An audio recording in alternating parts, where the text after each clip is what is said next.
Hey, welcome to Education 681. This quick video is going to be about chapter one. So I was hoping that you read chapter one all the way through, but honestly, it could have been a brief scan for this one. It's more of an introduction to it, but reading it carefully is also a good idea. So what are some things about this chapter? Basically, they talked about transformational coaching and really what that is. And when we're thinking about what transformational coaching is, it should feel like, for most of you, a paradigm shift.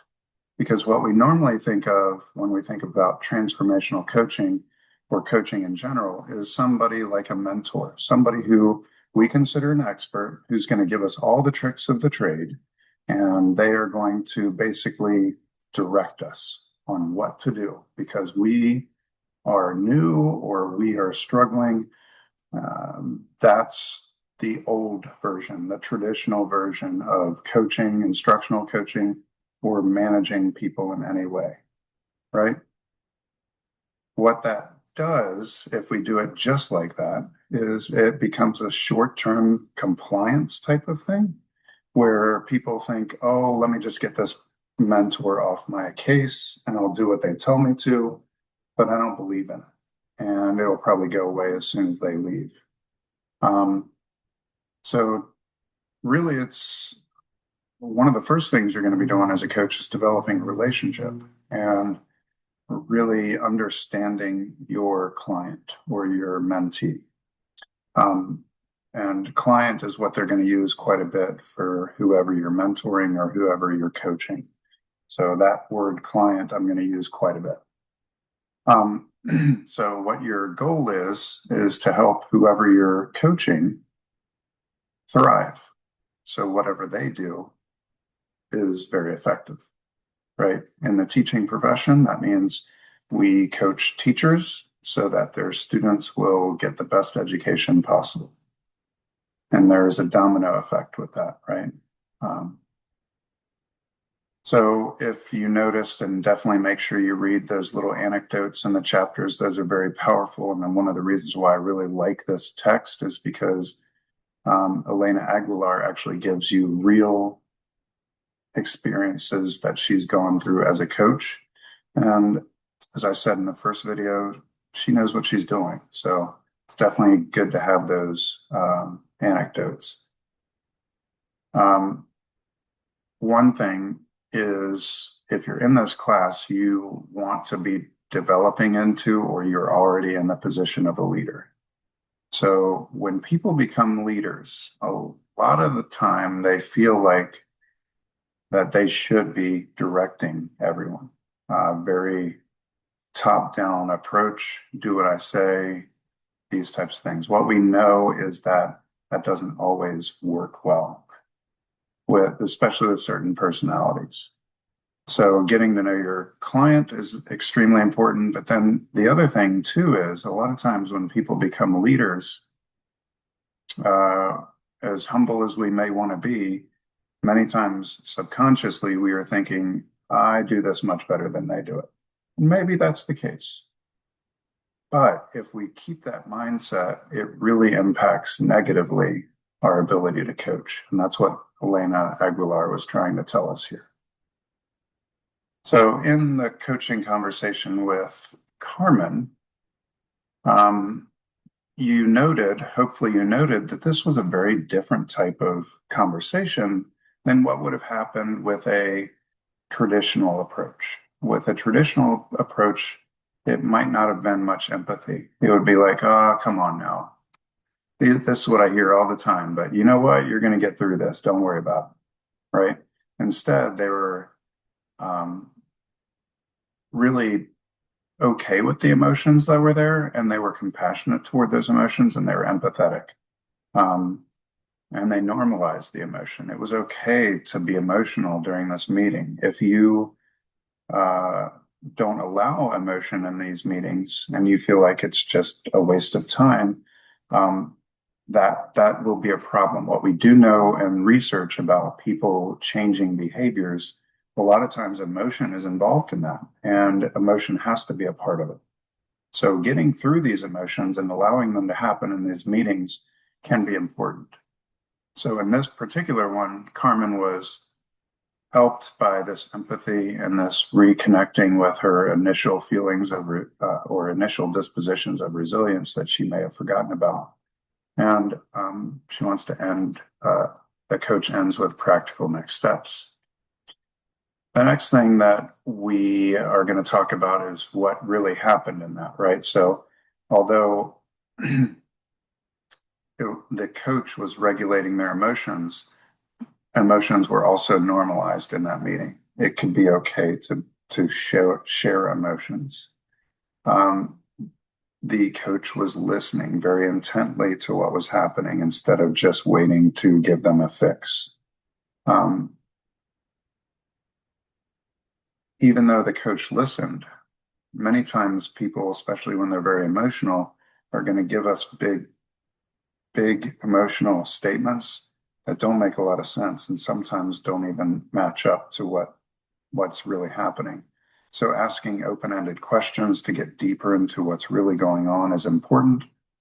And that led to the ability to focus on the strengths of the teacher, but also the ability to say, you can do this. Like you're capable of getting out of this, and getting rid of some of the barriers that you're having. So some of the examples are up here of how you continue that conversation and dig deeper, right? Tell me more about why you feel that you're not, or that you're failing students. Tell me more about that. Um, and then what would be most useful for you if they don't know what a coach is for? Because sometimes people are under the impression that you're coming there to fix them, right?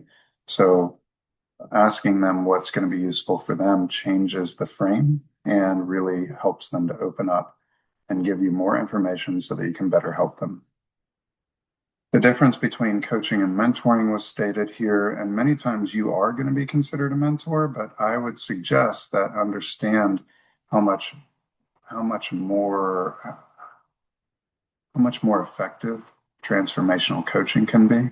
So even if you're in a mentor position, like maybe you're helping a brand new person, yeah, sometimes you're going to be giving this directive mentor type advice, but many times you can still incorporate the more facilitative approach of a coach, where the your client is able to solve their problems on their own. Um, Coach, some of the things you're going to be doing are structuring meetings. Mentors, not so much. Sometimes the meetings are just whenever the person can make time to do it or comes to you. So these things are very different. And coaching can become a long-term relationship with your client, because you really do develop a true relationship with the person, the whole person. So the three B's of transformational coaching revolve around behaviors, beliefs, and ways of being. And the only one we see here in this iceberg picture is the behaviors. That's what we see. That's what's above the surface. So many times, if you go and observe someone who is your client, you're going to be confused about what their beliefs and ways of being are, because sometimes their behaviors just don't match them, because there may be some barriers that are stopping them from behaving in the way that they would like, performing in the way that they would like. So the big deal here is, you, as a good coach, you really need to understand your client's beliefs and their ways of being. And that takes a lot of conversation. One thing that we do know is not necessarily do beliefs or do, yeah, you can't just go in and say, hey, do this, and they're going to change the behavior. If they don't believe in it, they're not going to do it. And there's also barriers between those two as well. So you might have a certain belief.